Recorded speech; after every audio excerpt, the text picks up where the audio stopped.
All right, today we're jumping into one of the biggest detective stories of all time. We're on the hunt for a cosmic culprit, a suspect that makes up a staggering 85% of all the matter in the universe, but remains completely and totally invisible. This is the search for dark matter. So, let's start with the scene of the crime. I want you to picture a galaxy, like our own Milky Way, spinning around. It's moving at these incredible speeds. Now, think about being on a merry-go-round that's going way too fast. You'd get flung off, right? So what's stopping entire galaxies from just flying apart? Now, your first thought is probably gravity, of course. And yeah, you're not wrong. But here's the twist.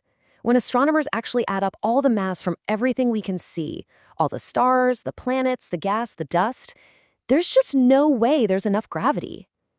Based on the laws of physics as we know them, galaxies are spinning so fast they should be tearing themselves to shreds.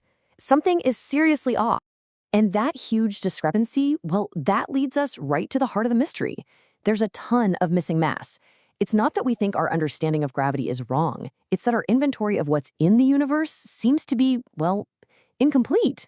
There has to be something else out there, something with a whole lot of mass that we just can't see. And we're not talking about a small amount here. The best calculations we have suggest that about 85%, 85% of all the matter in the cosmos is this invisible stuff. So scientists gave it a pretty cool name, dark matter. Not because it's sinister or anything, but simply because it doesn't give off, reflect, or even block light. For all intents and purposes, it's a cosmic ghost. Okay, so if we can't see it, how on earth do we know it's there? Well, just like any good detective, you gotta follow the clues. And dark matter, even though it's invisible, leaves these undeniable gravitational fingerprints all over the universe. Our first huge piece of evidence has a fancy name, the galaxy rotation curve. But the idea behind it is actually really simple. We just measure how fast stars are moving as we look further and further out from the center of a galaxy. Think of it like a cosmic radar gun. And this is where things get really wild. That dashed line shows what we expect to see. The further you get from the center, where most of the stars are, the slower things should move. Makes sense, right? But the dots show what we actually see. It's a flat line. The stars way out on the edge are moving just as fast as the ones near the middle. The only way that's possible is if the entire galaxy is sitting inside a massive, invisible halo of something that's providing all this extra gravity. This right here, this is the smoking gun. Clue number 2 comes to us straight from Albert Einstein. He figured out that massive objects don't just pull on things, they literally bend the fabric of space and time. And if space itself is bent, then light traveling through it has to follow that curve. We call this effect gravitational lensing. And you can see that effect right here. The insane amount of mass in a cluster of galaxies acts like a giant cosmic magnifying glass. It warps the light from even more distant galaxies sitting behind it, creating these weird streaks and arcs. And here's the cool part. By measuring just how much that light is distorted, we can actually weigh the entire cluster. And guess what? When we weigh it, we find way more mass than we can see.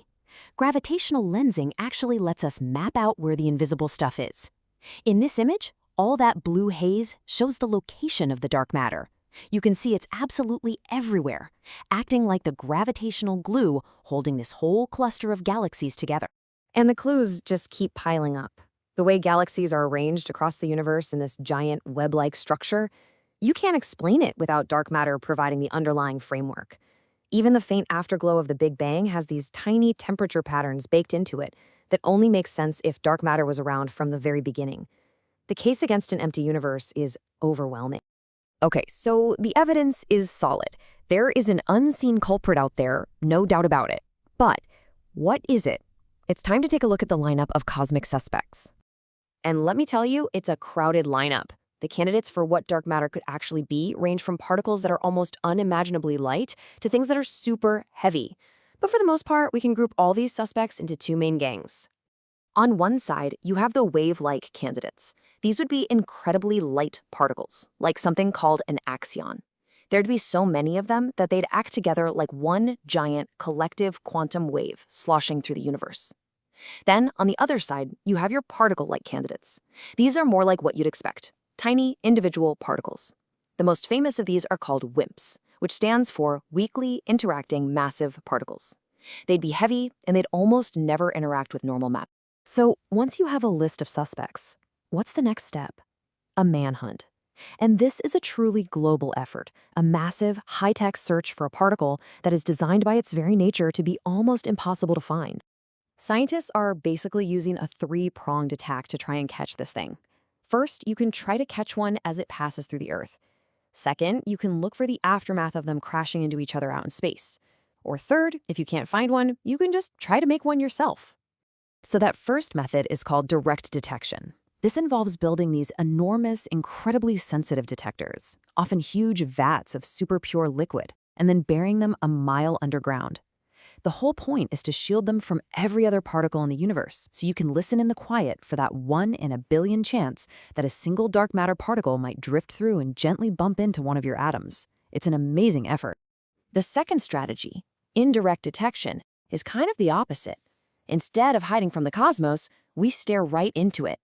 The idea is that if two dark matter particles smash into each other, they could annihilate and produce a flash of something we can see, like gamma rays.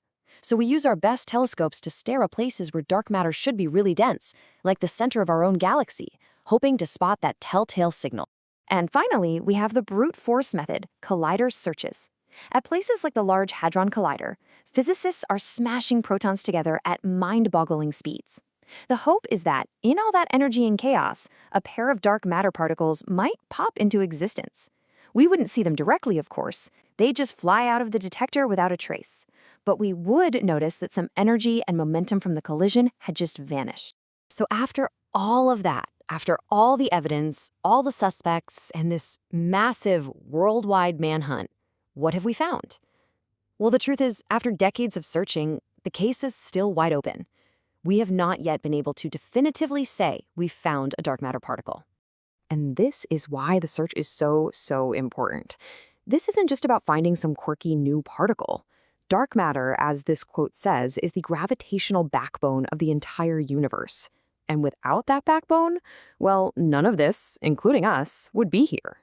See, way back in the early universe, dark matter's extra gravity is what allowed matter to start clumping together. It formed these immense, invisible cosmic webs, a gravitational scaffolding that normal matter could then fall into. That's what allowed the very first stars and galaxies to form. This amazing structure, this is the house that dark matter built for us. So the search goes on, and it's so much more than just a hunt for a particle to fill in a blank on a chart. It's a quest to truly understand the hidden architecture of reality itself, a quest to finally lay eyes on the missing 85% of our own universe. And it really makes you wonder, right? If something this huge, this fundamental, has been hiding in plain sight the whole time, what else is out there, just waiting to be discovered?